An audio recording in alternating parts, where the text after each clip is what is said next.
jasa orang Iran lah. Aju nanya ke rakyat dah, kumaha siap jasa perang lantaran bakal menang jasa ngelawan Amerika. Nah iyalah lalakona lain lalagaan, ieu bakal diserang Iran. Dileukeun geus mulai memanas. Iran sugana aya sieun teh kami diciptakan oleh Allah untuk perang, cek Iran. Jangan pun manusianya, debu-debu di Iran adalah untuk melawan musuh-musuh Allah. Eta bahasa geus teu mundur saeutik-eutik acan. Kos Jawara ulah bae nyebutkeun sieun, lamun aya anak Jawara dek gelut nyebutkeun sieun, memeh ku musuh ku bapana heula, paeh sia. Anak Jawara sia nyebut sieun, goblok sia. Teu meunang anak Jawara nyebut sieun, teu meunang. Gelut ada sia. Geus dididik ku aing. Lamun sekarang rentet bae, geus ulah tarung, dibebaskeun sia ku aing. Anak Jawara teh kos kitu. Allahumma shalli ala sayyidina Muhammad wa ala ali sayyidina Muhammad wasyahrul haram. Allah ngajadikeun syahrul haram sebagai qiyamal linnas. Jalan tadi bimana sayaro, lamun jalan bimana sayaro qiyamal linnas teh jadi maful kadua, maful kahijina al-kabata, maful kaduana qiyamal linnas. Tapi lamun jalan bimana khalaqa maful nangan hiji, berarti ieu jadi hal qiyamal linnas.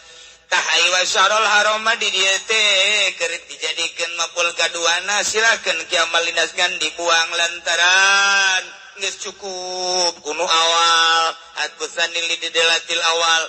Berarti sarwajeng ja'alallahu syarul haram qiyamal linnas. Allah ngajadikeun kana bulan haram.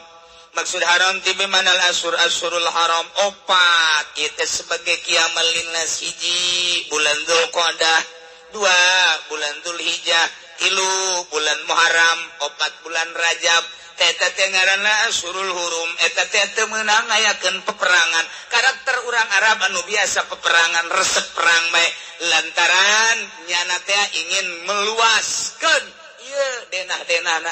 Di urang mah meureun zaman kerajaan-kerajaan kamari.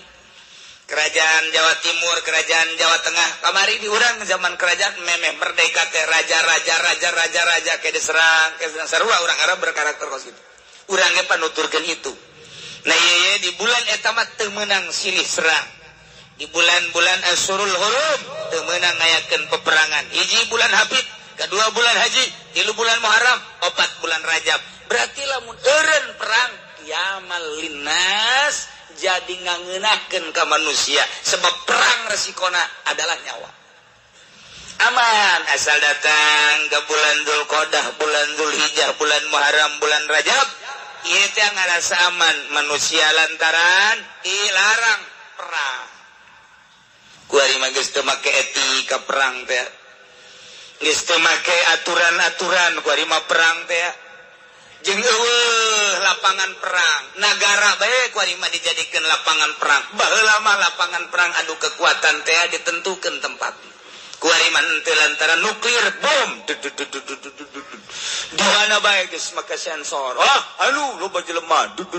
Geus pokona mah teu nyaho nini teu nyaho aki-aki teu nyaho orok teu nyaho budak leutik. Kabeh budak perang ku ari mah kos kitu teu beretika. Perang makan adu kekuatan militer kudu nama tentara jeung tentara. Jadi di dieu kurang Irak henteu aya kos kitu. Di dieu kurang Afgan henteu kos kitu. Di dieu kurang Libya henteu kos kitu.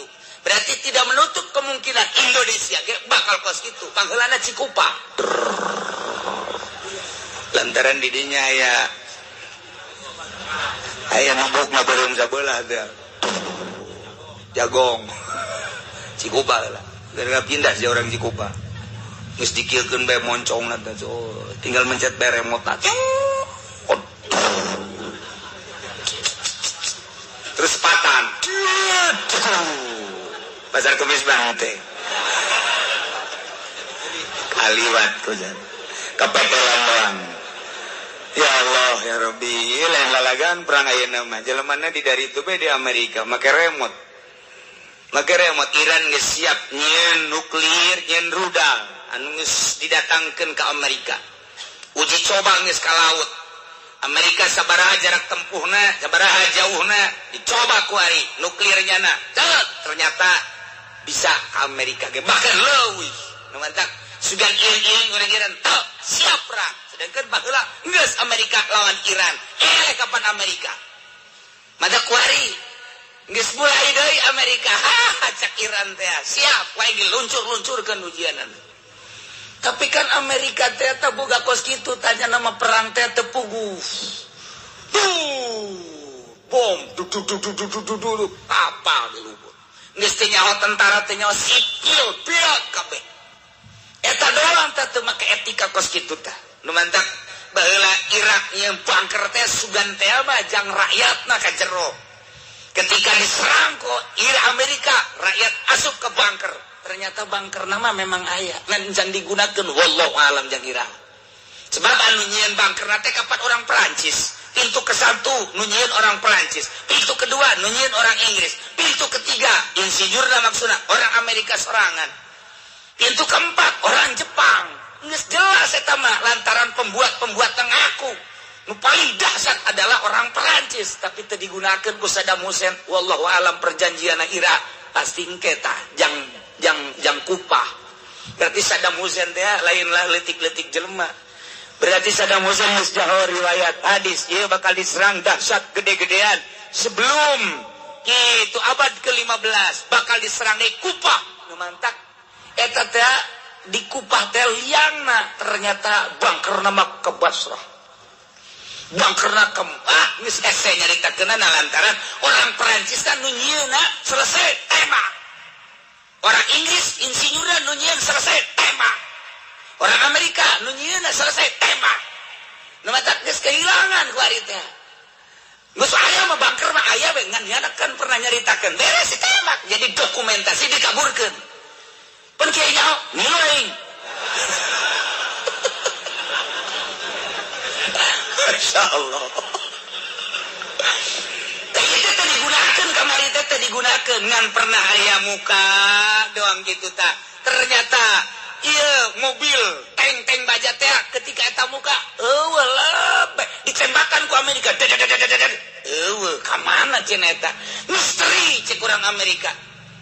Tank baja sakitu ditembakkan ternyata eueuh ka mana ieu teh? Bingungan urang Amerika. Datang ka kuari eta teh jelema teu daekeun perang ngabingungan eta. Cek urang mah naon atuh teu dar-dar acan kuari bingung aing ka mana cenah eta. Dibuka pun. Ayo pernah satu kali dibuka liang natet arasup kadinya. Sedangkan keur diserang ku Amerika. Arasup kadinya. Sekian ratus tank baja lonjak. Selesai pajar menang. Pajar misteri etalah tank. Etalah bunker Irak. Kuari jelas aya eta teh di jero teh wah tank baja termasuk alat-alat perang buatan Uni Soviet di jero eta luar biasa tapi teu digunakeun kamari rahasia Allah. Saddam Hussein leuwih nyaho. Saddam Hussein leuwih nyahokeun bae mah perang can sabaraha cek Saddam Hussein. Tandinganana ketika Amerika ngalawan Kuba deuleukeun dibuat inting-intingan ujian Amerika cak Saddam Hussein. Aing pae kajen sabilillah deuleukeun ke. Irak mah negara 1001 malam.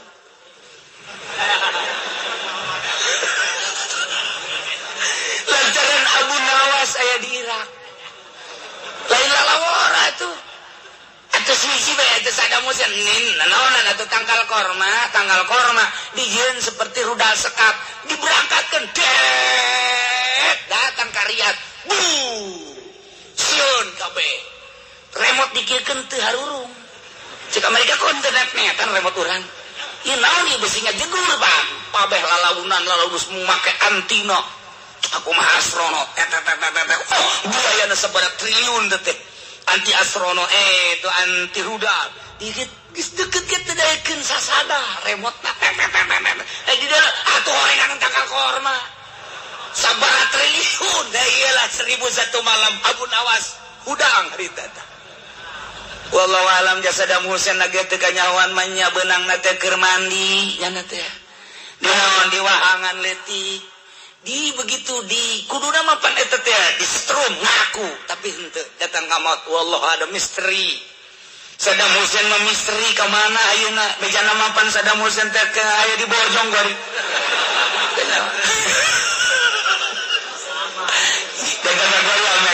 Amerika itu ngejelaskan Saddam Hussein apa lain sebab ketika benang nu beungeut teh Saddam urang ge nyaho ketika Saddam Hussein disorot teh aya 10 model Saddam percis 10 Saddam ieu mana nu asli nu mana nu asli nu beunang teh nyaho nu asli henteu begitu di setrum teu daekeun ngaku lain meureunana wallahu alam datang ka kuari na ieu lalakona lain lalagaan ieu bakal diserang Iran dilekeun geus mulai memanas tet Iran sugan aya sieun teh kami diciptakan oleh Allah untuk perang cek Iran janganpun manusianya debu-debu di Iran adalah untuk melawan musuh-musuh Allah eta bahasa geus teu mundur saeutik-eutik aja kos jawara ulah bae nyebutkeun sieun lamun aya anak jawara dek gelut nyebutkeun sieun memeh ku musuh ku bapana heula paeh sia anak jawara sia nyebut sieun goblok sia teu meunang anak jawara nyebut sieun teu meunang gelut ada sia nu dididik ku aing lamun sekarang rentet teh geus ulah tarung dibebaskeun sia ku aing anak jawara teh kos kitu la ilaha Syahrul haram qiyamal linnas sok bae geus Amerika ngalawan Irak seseleh lantaran ruhul jihadna tinggi jasa boro ngalawan kolot ngalawan budak geus pohara diadukeunlah Syiah jeung Sunni timbullah aya bom bunuh diri ieulah buatan Amerika anu dientepkeun ka Syiah mentak ngadu lah Sunni jeung Syiah geus kuari tentara Irak anu masih keneh di nagarana naon ngaranna berkeluyuran ieu ngamankeun lain ngamankeun tentara Amerika mah geus balik Amerika ruh kuluh cekena geus balik kabeh ka ditu tinggal aya bom-bom bunuh diri buatan Amerika ieulah diamankeun mantak teu kapake pemerintahan bayangan buatan Amerika nu kapake tetep pemerintahan buatan rakyat jadi aya dua pemerintahan di Irak mah tengaku nyana ka pemerintahan buatan Amerika sanajan ku ada di bawah Amerika tetap pemerintahan nyana nyieun khusus presiden jeung nyieun perdana menteri presidenna ahli sunnah wal jamaah perdana menterina Syiah geus dihijikeun mentak pidato terus unggal poe Syiah dan Sunni harus menyatu mentak eueuh gontok-gontokan ku ada di Irak aman Amerika tercengang deui bae diadukeun tetep teu berhasil. Jadi kuari Amerika tinggal mengkol na bae kuari hutang na ambalaya tentara na loba nu paeh di Irak mah paeh teh geus jadi biasa tapi kafir mah paeh teh apan jadi nyeri. Kemudian loba nu arasup Islam ngan teu dipublikasikeun. Balik ti Irak tentara Amerika loba nu asup Islam bahkan loba anu dipenjara kuari. Lantaran manut ka Irak artinya jadi Islam jadi Muslim nah, di Irak mah nantangan keneh bae hayu geura ka dieu deui Amerika cakena gelut jeung aing mun cara ngomong urang sakitu geus ngap-ngapan nantangan keneh bae kitulah ruhul jihad anu tinggi pas datang ka Iran isuk-isuk narongton TV kabeh urang Iran aya naon isi narongton TV horenganan TV terbuka jadi najed keur adu argumentasi jeung Obama cek rakyat hari inilah penentuan antara perang dan tidak waduh ya mun perang aing di dieu keneh siang geunah ge aing aduh teu pareres jasa ieu kaduhung nanya aing ka sia horengan nonton TV ge jangan mau kabeh teh penentuan perang jadina jeung henteu poe ieu aduh, seberikak bulu orang ini. Yang gerak ke Madinah bayang lah. Juat jasa orang Iran lah. Ju nanya ke rakyat dah. Kuma siap jasa perang. Lantaran bakal menang jasa ngelawan Amerika. beres tete adu argumentasi adu dalil kula nanya deui kumaha hasilna Iran siap perang jeung Amerika cuman karena cinta agama rakyat jeung bangsa perangna ulah di negeri Iran perangna siap kami ke Amerika kami neuk rusak Amerika atawa di lapangan mana adu kekuatanana gitulah najed tanda tanganna ulah di Iran. Pokoknya siap perang datang ke paeh rakyat Iran asal ulah di negeri Iran kami siap ke Amerika tentara Iran kabeh ke Amerika dek paeh dek hirup kami siap saumur hirup dek ngalawan kafir kahiji atau di lapangan mana perangna asal ulah di negara tak gitulah keputusan nana akhirnya Amerika sieun cekena embung atuh di negara kami mah keputusannya terjadilah poe eta tah. Aduh, jago orang yang 2 PD di Iran yeuh. 2 PD bahaya. Gusti Allah doaku. Itulah eta pas di ditu pas keputusan Najid nyaritakeun tentang keputusan perang poe eta jasa. Masya Allah. Barang ngadenge keputusan seperti itu, Amerika tetap moal waka atuh ai teu di Iran mah. Jadi ulah nanya ke rakyat Iran kami mitip budak nu karak gede kanu dewasa kakolot di hotel supir satu suara kabeh di Iran maka presiden aja geus eueuh misleukna hiji nya nama presiden teu boga sapatu bagus 2 teu boga jas bagus embungeun 3 teu boga mobil bagus 4 imah nageh sederhana dibere imah kenegaraan embung make na jadi cak rakyat na langsung ngomong katilu nya nama ieu mobil-mobil pentaris teh dipake na teh khusus jeung urusan kenegaraan bae urusan rakyat di luar eta teh dipake lampu ge nya nama lampu sorangan bae ke urusan negara kakarak make lampu negara jadi ingat-ingat ka Sayyidina Ali karramallahu wajhah mentak satu suara rakyat nu nganggur tetap dijamin baik digaji baik rakyat nu nganggur digaji di Iran namun daek sakola geus teu kudu mayar boh urang Iran boh urang luar negeri Mesir nu sakola di Iran Indonesia nu sakola kabeneran kapanggih jeung urang Indonesia nu sakola di Iran cakna gratis jasa. Kemudian orang mamanageun nu sakola di Iran gratis bahkan lain sakadar sakolana hotelna gratis daharda gratis sagalana pokona asal daek bae lain bae rakyat Iran aju nanya deui ngobrol di mobil ieu kabehan ge nu digawe di Iran mah sakadar ulah nganggur doang sebab geus digaji ku pamarentah. Masya Allah eta ngan boga minyak-minyakna doang di Indonesia mun geus kitu leuwih-leuwih ti kitu sebab naon atuh melak suwege jadi dangdeur di urang ya Allah ya Rabbi geus pokona mah mun nyaho ka Indonesia kos kieu atuh geus kabitaeun jasa di Indonesia geus pohara kakayaan Indonesia teh geus kabeh dunia nyahoeun tersubur sadunia adalah Indonesia. Minyak aya di Indonesia, logam aya di Indonesia, emas aya di Indonesia, besi aya di Indonesia, kadongdot aya di Indonesia. Sambal aya di Indonesia segala. Masya Allah. Nanti ada jeung serikeun urang ngobrol jeung urang Iran teh Indonesia mah hatina nagarana subur, kaya ceknya tapi rakyatna miskin. Nyahoeun tah urang Iran ge. Urang Iran teh ka urang Indonesia nyahoeun nagarana subur cekna rakyat miskin. Di Indonesia mah negara di Iran mah cek urang mah negara boga minyak-minyakna doang tapi rakyat mahmud. Rakyat kaya. Dek digawe dek dengan prinsip urang Iran tetap kudu belajar. Masya Allah. Cara gojasa. Lempang lagi nu beled. Di Iran nu beled jadi lamun lempang tak fokus. Urang lamun neuleuh di Mekah bae tah datang urang Iran. Atuh mun sa'i urang mah tilu kalinya geus beres. Nya geus beres eta mah urang mah kakarak tilu ideran nya geus beres.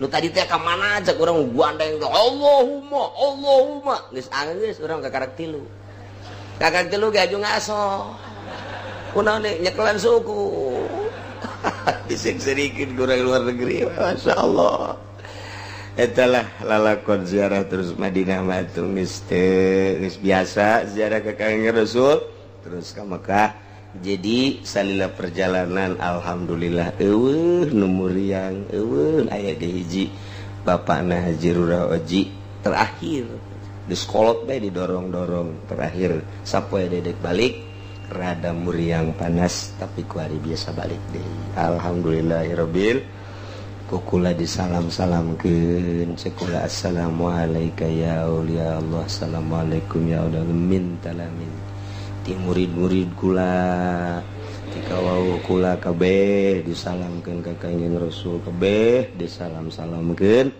nya nama teu maot ieu nyaho wa kuari ge nuturkeun meureun neuleukeun mana coba nuruk salam teh barang dideuleu oh itu di juru jakeur hees jakeur masyaallah. Kesimpulan nama ziarah malamun can ka Baghdad macan nyaho luhurna jeung gedena para wali Allah di dituna ge diagung-agung ku urang dituna pohara jasa di Baghdad. Jadi orang eta Tuan Syekh Abdul Qadir Al-Jailani teh Gelan teh Iran jadi kelahiran nama Iran tak dibaca ku kula di kitabna min Tobaristan urang Tobaristan Gelan orang marang ditanyakeun Gelan Tobaristan eta Iran nyana ti Iran masantren ka Baghdad nu dibegal teh ya nyarahoeun urang ditu ge sejarah eta teh sejarah nu sok urang dibaca teh oh kula nyaritakeun kitu teh bener naam cek nya aya di dieu ge kitab da sok dibaca ngan make bahasa Persia cekula tuh bahasa Persia mah aing ge ngaluarkeun aya bahasa Sunda. Tuh sih bahasa Persia bahasa Arab lain daun lain. Bahasa Persia bae bahasa ditu kitab dah khusus. Jadi kos nu urang dibaca teh persis ngan urang mah disundakeun ti Arab itu mah aslina bahasa Persia. Jadi jaritakeun Tuan Abdul Qadir lahir di Gelan eta Iran cekiana. Persia Tobaristan jadi jajahanna baheula teh pan diserang ku Soviet eta jadi dibelah-belah Afgan Tobaristan terus Afghanistan eta baheula mah Irak jeung Iran ngahiji kemudian dibelah eta teh kuari ge masih Gelan teh masih kene Iran kene ti kota mun hayang ka negeri Gelan ka kampung kelahiran Tuan Syekh Abdul Qadir 90 kilo jauh tadi namun bangsa 20-30 kilo endek lantaran 90 kilo tak kagelan teh teu kudu ieu nya pesantren tah eta tigelan ka Baghdad lantaran saat eta kiai-kiai Abu Sa'id teh eta teh ayana di Baghdad Syekh Yahya ayana di Baghdad jadi guru-guru Tuan Syekh Abdul Qadir maher saat eta ayana di Baghdad geus nyana masantren lah ka Baghdad terus perjalanan nuku urang sok dibaca teh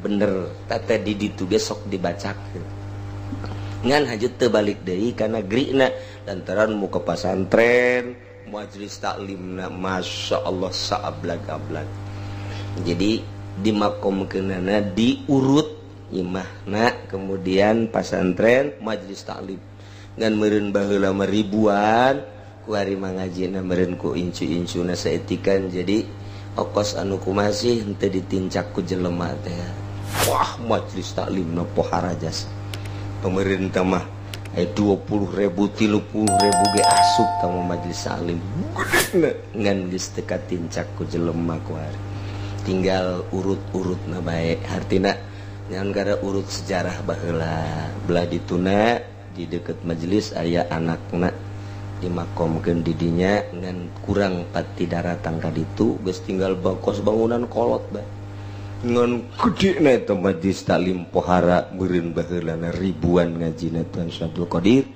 Al-Jailani nailah tinggal pati lasanana konon lain cerita naon gitu ngaranna sakadar carita horeng asli dongeng cak urang ditu Amerika ngabom makom Tuan Syah Abdul Qadir terus-terusan bertubi-tubi tapi eta bom teh nyaliwah bae terus bae nyaliwah bae aya nu datang kadinya duka tengah ieu makom ieu majlis pandinya aya pelataran gede naga luar biasa pelataran henteu daek ditu sababarahan entak jadilah paranti kitu ngungsi.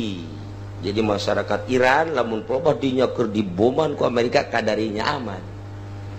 Ilah karomahna datang ka kuari Tuan Syah Abdul Qadir teh lain sambarangan. Eueuh tanda-tanda urut kabom teh mah pasantren Majlis Salim jeung makom Tuan Syah Abdul Qadir. Padahal ieu jalan belah dina mah beak kabeh. Raretak urut dibom. Ilah jadi ke zaman perang kamari kadarinya ribuan manusia nyilip ditonton jadi nonton teh orang didinya nonton beonet teh tah non karo bom teh masyarakat teh didinya lantaran nyana geus ngarasa aman dia semua lain mah di dieu mah tadi taronton teh tah urang mun sakapeung waktu deuleu di TV nonton teh tah didinya nonton siang ka ditu padahal mah ngabomna ka dinya teh kayak asal geus deukeut bae ka dinya medok ka dinya surak urang ditu hore barere surang Irak ya. Dasar Abu Nawas kabeh.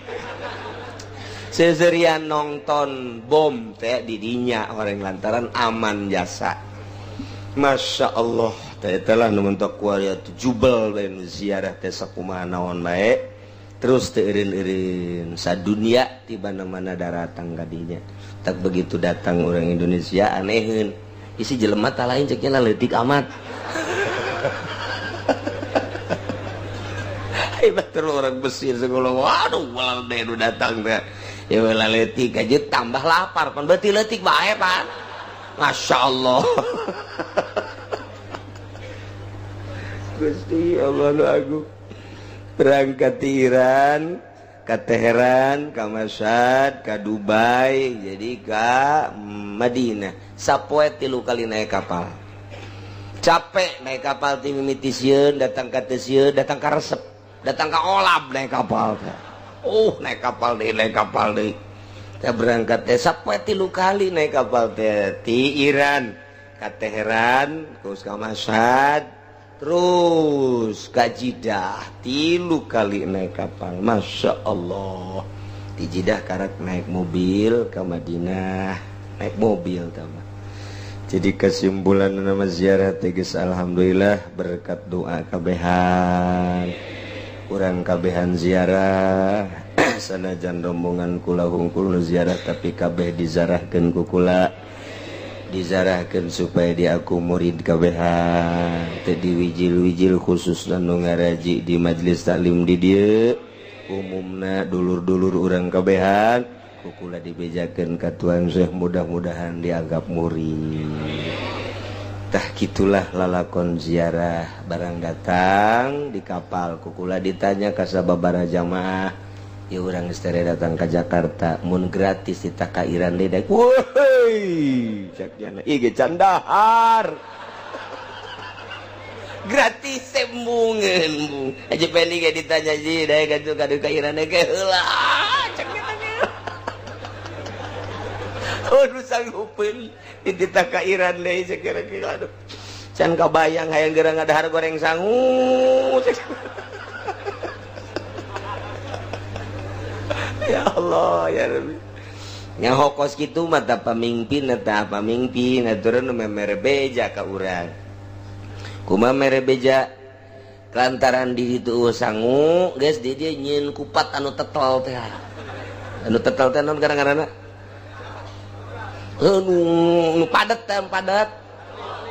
sekel tanyeun buras atawa nyeun kitu kupat sekel bejaan aturan mah sebab di ditu sangu datang ka ditu nya mau basi saeutik malah mau salah geus atuh nyaho kitu mah teh nyeun kupat bae jadi urang datang ka ditu nyeun dar kupat bisa nyeun warteg urang di ditu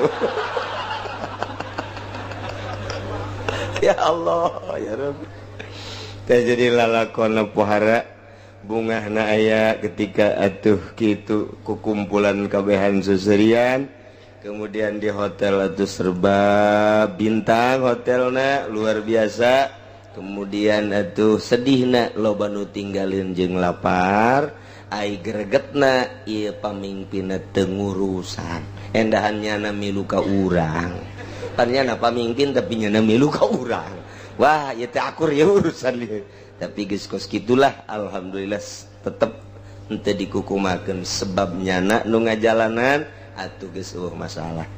Kukula tetep dinasehatan aya sababaraha urang deuk marah, cek kula ulah marah geus aya tulisanna di Lauhil Mahfuz.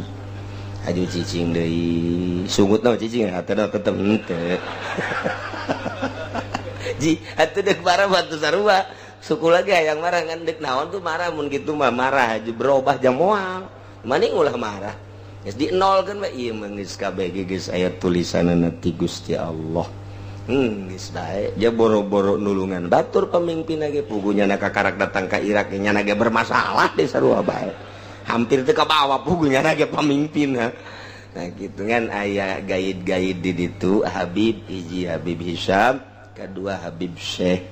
Jadi aya tah jelema nu istimewa di Irak jang komunikasi ke atasan-atasan ketika aya kendala italah alhamdulillah ke sewaktu-waktu moal kebal deui nya geus nyiapkeun kitab ka kula deuk mere kitab lantaran di ditu teh terus mah akhirna kula bae nu mingpin-mingpinna terus nya ngobrol barang ngobrol teh nyaritakeun ti Cilongok nya ge horengan geus ngadenge cek nya ka Cilongok ieu horeng jelema ieu jadi geus ngadenge geus dekat dieu nya moal kebal kula saminggu di imah cekna insyaallah kula dekat dia ka Cilongok geus kebal hayang ka Cilongok nama bari mau oleh-oleh sababaraha kitab geus dibeli kitab lakunyana di Irak mantap kula teu meuli kitab sebabnya ngabejaan geus dibeli kitab anu taya deuk dibikeun ka kula jeung hayang wauh jeung beusi engke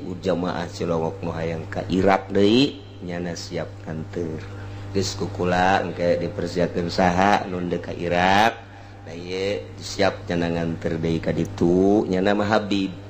Jadi wauh nyana jeung atasan-atasan jeung petinggi-petinggi Irak tak eta ge sababnya lah bisa lolos nu dalapanan teh atuh pan ieu mah tentara lain naon lain si ditek di naon gitu ngaranna ditawan sakumaha tawanan Vietnam atuh heueuh tas pagulituk jeleumana lapar pan ieu jat Vietnam aya kos kitu mah tapi lulus takunyana terus ditelepon malam Sabtu eta walaupun hari libur tetap segera mun cek nyana ge mun cek petinggina mun tita tadi mah jam 5 atuh babari jasa teu kudu jam 12 peuting ieu mah beres-beres jam 12 coba eta pan masyaallah geus kitu meureun kuduna lalakonna geus loba nu tinggalin jasa ka ditu mah ai ditaliti-taliti horeng pisana ngeteng.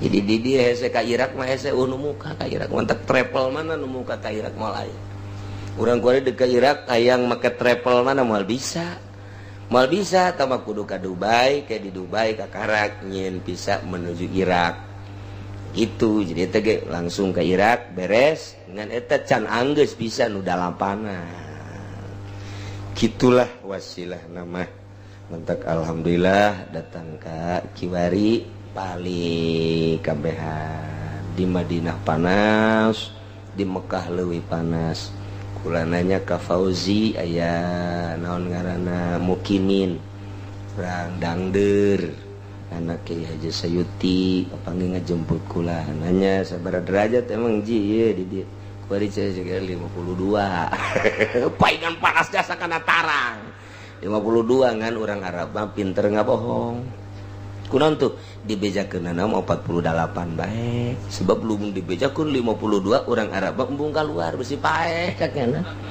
anta kalau urang Arab dah ngabohong jadi pemerintahan Arab ngabohong mah geus 48 geus rakyat biasa lamun dibejakeun asa geus leuwih 50 geus teu daekeun kaluar padahal ieu asli dan cekna 52 paingan panas teu bisa beuntak ku panas-panasna Tapi alhamdulillah lamun toab mah toab lolobana hayang kosong sedangkan kosong eta ti jam 10 ka jam 12 atuh geus bae orang Indonesia mah emang kos kitu meureunana ongkoh laletik tapi maksakeun maneh hayang kosong teh kudu jam sakitu bae geus pokona da kumaha pae ya pae geus sebab babarga jeung du gede teh eleh geus neangan kosong ai kosongna eta jam sakitu panas los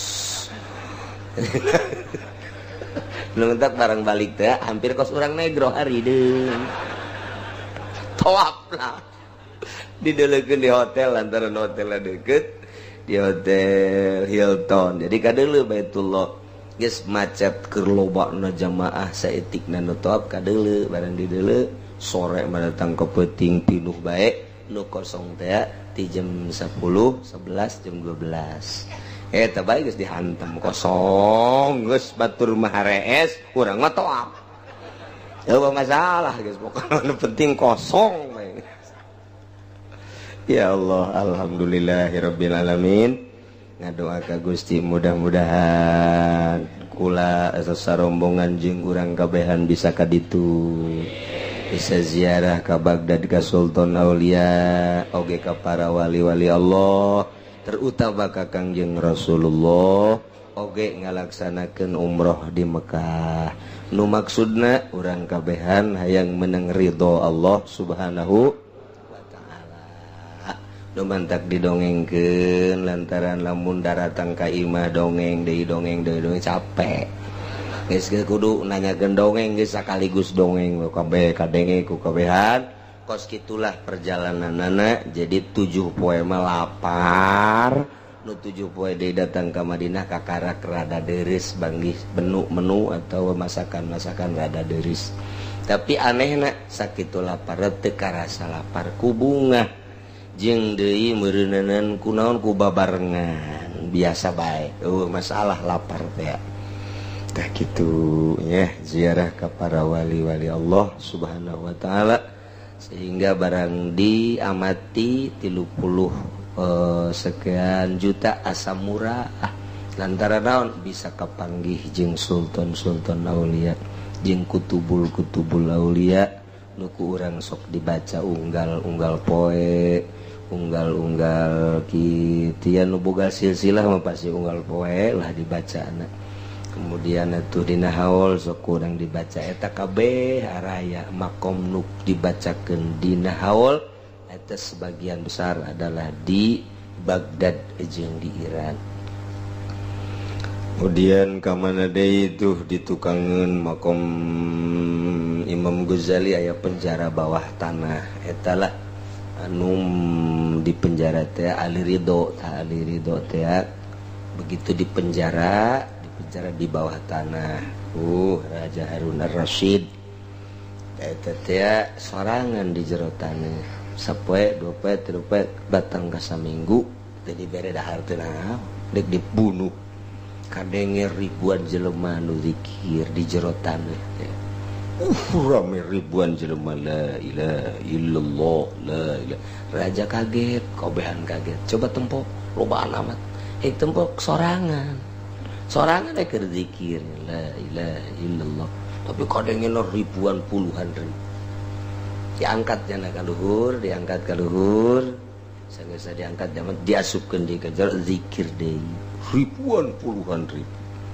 tah kitulah Ali Ridho mentak ku Syiah diaku Syiah lantaran nyana cucu Sayyidina Ali anu ngamumule Sayyidina Ali padahal mah ngamumule ge lantaran guru mursyidna ka Sayyidina Ali teh boga anak Imam Zainul Abidin teh boga anak teh Syekh Muhammad Bakir boga anak deui kitu Ja'far Shadiq kemudian Ali Ridho tah di zaman Ali Ridho eta lah di penjaranya diaku ku Syiah diaku ku ahli thariqah entak nu zarahna ahli thariqah masjid da jeung makamna nu pohara jasa geus tama ku kitu bae meureun ku Allah geus dirahasiakeun sabodog ari Sayyidina Ali mah teu aya makomna Sayyidina Ali mah lantaran begitu maot Sayyidina Ali mah pandian bungkus pas dek geus kuburanan geus aya dek dibawa jol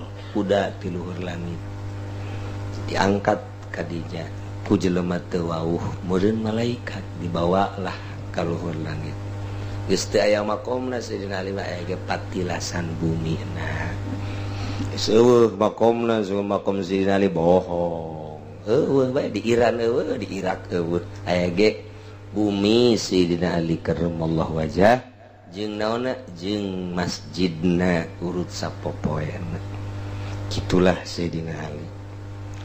Sayyidina Husain mah teu dibunuh dipencit tah nu bakal dibaca ku urang dina Qurtubi sageus dibunuh dipencit jasadna dimakomkeun di ditu di Karbala kamari ka ditu ka Karbala hari huluna dibawa ke Sumer ka Mesir mentak huluna sirah Sayyidina Husain dimakomkeun di Mesir hari awakna mah dimakomkeun di Karbala misah Sayyidina Husain mah huluna dipake main bola heula ditendang-tendang di Iran di Persia teh datang ke Mesir ditendang-tendang mentak jelema nu sok main bola menghina ka Sayyidina Husain menghina ka Kangjeng Nabi kemenang mentak main bola teh awal main bola eta tacak sejarah tah hulu Sayyidina Husain tak wayahna kana sok main bola eureun sebab urang teh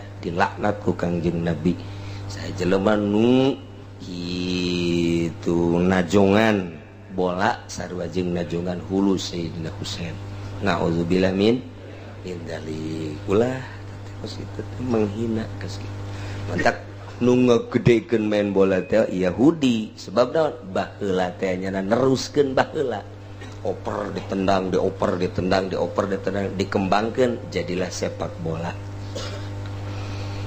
teh gitulah perjalanan ziarah geus di azaman bae ku kabehan ya Allah Maha Kawasa mudah-mudahan urang boga ongkos nu mudah-mudahan maka nasibkeun hese jasa hayang menang nasib teh kudu cinta heula ka para wali jeung terutama ka Sultan Aulia geus cinta kakarak berangkat ge gerak engke ge timbul tina cinta bakal bergerak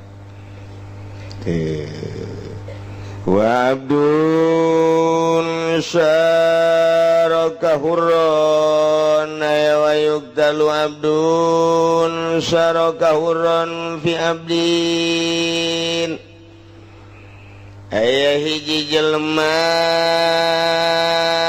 merdeka Zaid jelema merdeka lain abid lain budak belian Ibra ki Zaid dek ngabunuh Khalid ay Khalid abid lamun Zaid jelema merdeka ngabunuh Khalid pangkatna abid dibunuh ku Ki Zaid teu kudu dibunuh Ki Zaid nama lantaran jelema merdeka mamulya ay abid mahina ketika jelema anu merdeka ngabunuh abid teu kudu dibunuh deui paling bayar diat lain hajuplong kitu bae diat mugolado ulah dibunuh ulah dikisos Ki Zaid mah Zaid merdeka ngabunuh Khalid abid ulah dibunuh Ki Zaid na jalan jang dikisos paling bayar diat kuarima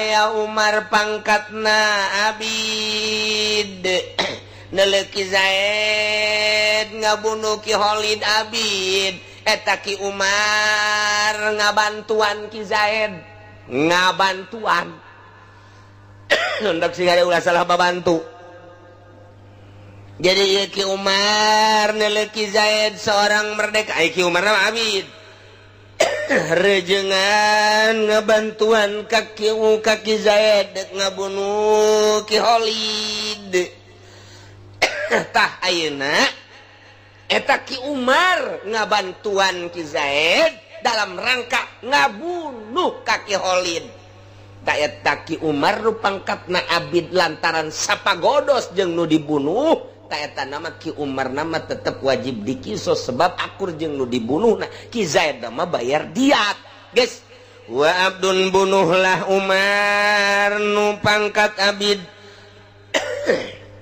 sarokan nu rejengan yakni ngabantuan huron kaki Zaid anu merdeka fi abdin dina ngabunuh Ki Khalid pangkat abid bunuh deui. Jadi Ki Umar mah tetep bunuh bae. Wazimiun saraka musliman fi zimin wazimiun ayo yuktalu wazimiun bunuh kape zimin nurejengan ngabaturan yakni gitu ngabantuan musliman ka jelema muslim dina ngabunuh kafir zimi. Jelema muslim Zaid muslim ngabunuh Ki Khalid kafir zimi. Ki Khalid mah kafir zimi mun dibunuh ku Ki Zaid na muslim teu kudu dibunuh deui Ki Zaid nama. Lantaran Ki Zaid bamulia teu sapagodos pancek tadi ge kudu mukafah. Kudu akur agama anak mun muslim mun kafir tah mah Ki Zaid na muslim nu dibunuh nama kafir zimi teu sapagodos geus eta Ki Zaid nu muslim mun ngabunuh kafir zimi teu kudu dibunuh paling diat.